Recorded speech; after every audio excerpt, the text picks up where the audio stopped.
사람들은 누구나 부자가 되고 싶다고 말한다. 하지만 대부분의 사람들은 부자가 되어야겠다고 결심하고 부자가 되기 위해 계획을 세우고 노력하지는 않는다. 세계적 패션 브랜드 샤넬의 창업자 바브리엘 샤넬은 어릴 때 이모들에게 너는 평생 돈 한 푼 없이 살아갈 거야.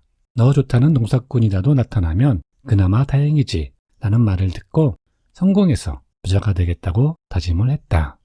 오다클의 창업자 네리 앨리슨에게 그의 아내는 당신은 한 번도 성취라고는 해본 적 없는 패자야 라는 말을 듣고 부자가 되어 아내가 돈을 실컷 쓰게 해주겠다고 결심했다.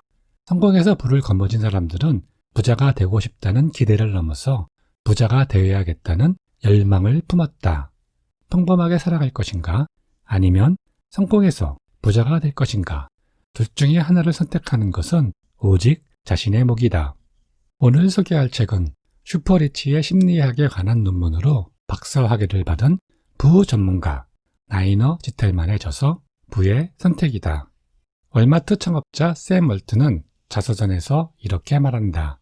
내가 시도한 일은 대부분 다른 사람이 한 일을 모방한 것이다.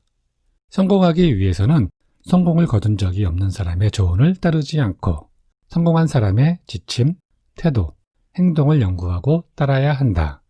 부의 선택에서는 성공한 사람들을 분석하여 그들의 공통된 사고방식, 태도, 성공 비결을 17가지 키워드로 알려준다.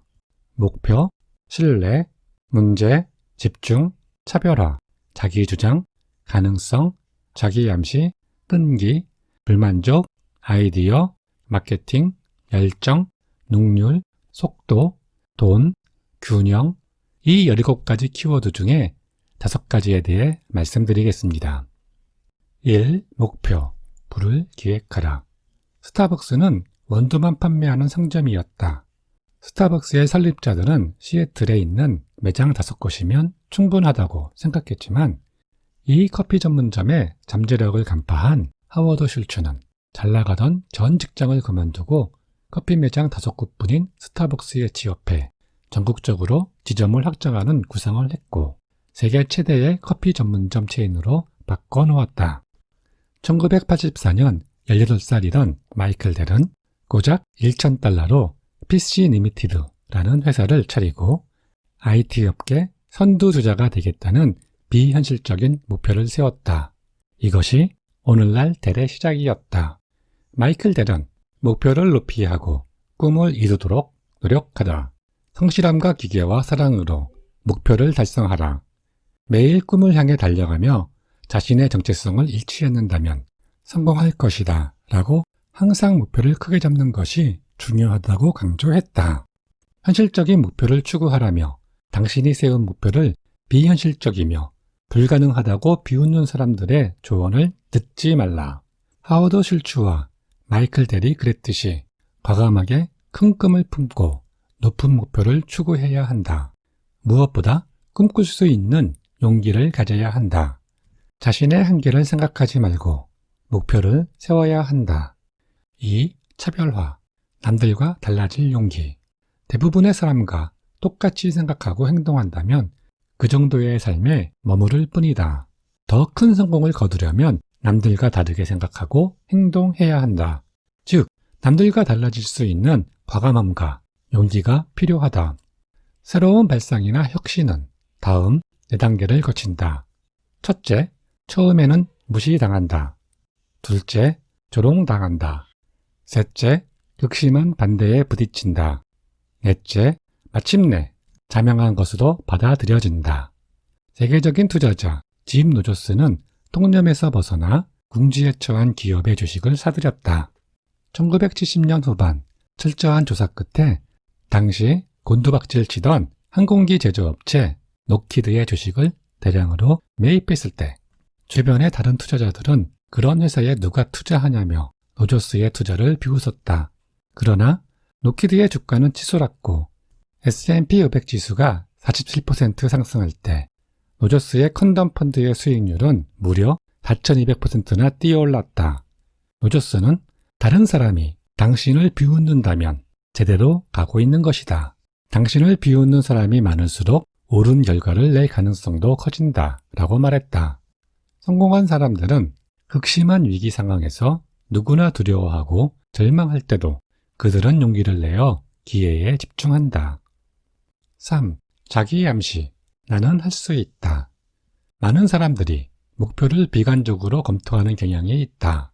그 목표를 과연 달성할 수 있을지, 어떻게 달성해야 할지 따진다. 갖가지 장애물을 먼저 상상하고 그 목표를 달성하지 못할 이유를 찾으려 한다. 그러나 목표를 잠재의식에 주입할 때는 경로를 일일이 파악할 필요가 없다. 부단한 반복을 통해 목표를 잠재의식에 각인해야 한다. 우리의 잠재의식은 의식보다 똑똑하기 때문에 어떻게든 목표에 도달하는 길을 찾는다. 나폴레온 힐은 놓치고 싶지 않은 나의 꿈, 나의 인생에서 자기 암시가 성공의 비결이라고 말한다. 몸을 이완시킨 상태에서 이미 그 목표가 실현된 것처럼 생생하게 그려보라고 한다. 이것이야말로 목표를 실현할 수 있는 유일한 방법이라고 한다. 큰 목표를 달성하는 가장 확실하고 빠른 길은 글로 기록해두고 연간 목표를 분류한 다음 목표를 달성하기 위해 잠재의식의 힘을 동원하고 매일같이 이루고자 하는 목표를 반복하여 내면의 GPS에 입력하라. 4. 능률, 2배 더 많이 버는 법. 능률이란 시간과 에너지를 가급적 적게 들여 가장 좋은 결과를 얻는 것을 말한다. 능률적으로 일하려면 먼저 어떤 일을 해야 성과를 달성할 수 있을지 명확하게 파악해야 한다. 근무 시간에 하는 일을 모두 적어보자.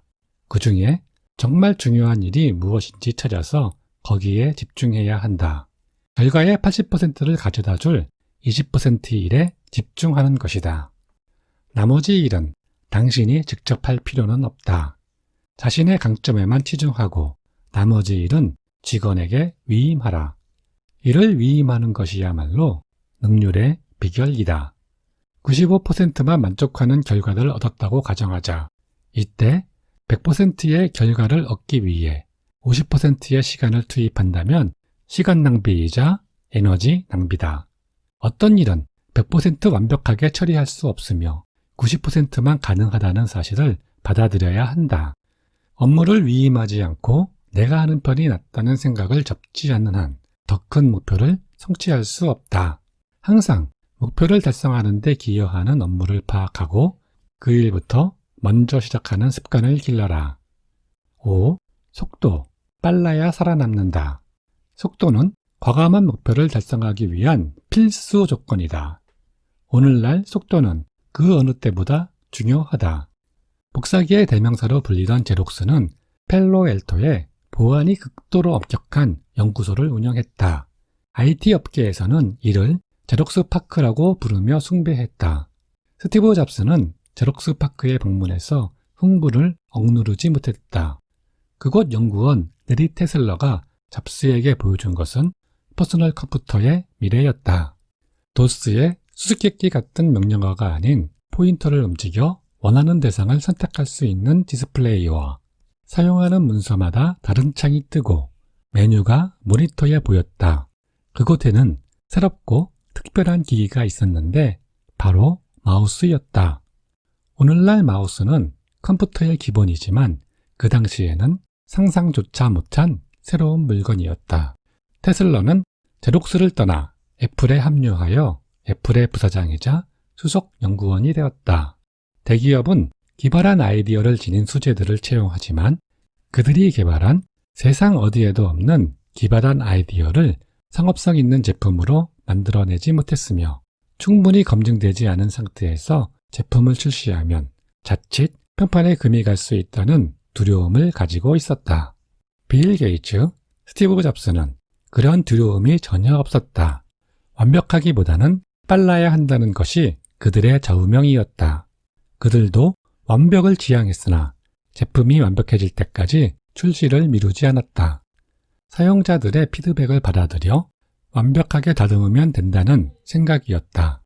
거대한 기업이 시장에서 버티고 있다고 해서 창업을 머무를 필요가 없다. 좋은 아이디어가 있고 시장에서 탄탄한 위치를 가질 수 있다면 관료적인 경쟁사보다 빨리 행동할 수 있다. 나머지 법칙은 책을 통해 확인하는 걸 추천한다. 이 책의 마지막 장엔 다음과 같이 적혀 있다. 이제 용기를 내어 자신만의 길로 나아갈 때다. 그리고 다른 사람과 달라져야 할 때다. 남과 다르게 생각하라. 그리고 대세를 거슬러 행동하는 것을 두려워하지 마라. 체력과 실험 정신을 결합하는 법을 배워라. 항상 정직하고 신뢰할 수 있는 사람이 되어라. 다른 사람의 신뢰 없이는 결코 목표를 이룰 수 없다. 무엇보다 절호의 순간이 올 때까지 포기해서는 안 된다. 바로 오늘이야말로 꿈을 시작할 절호의 순간이다.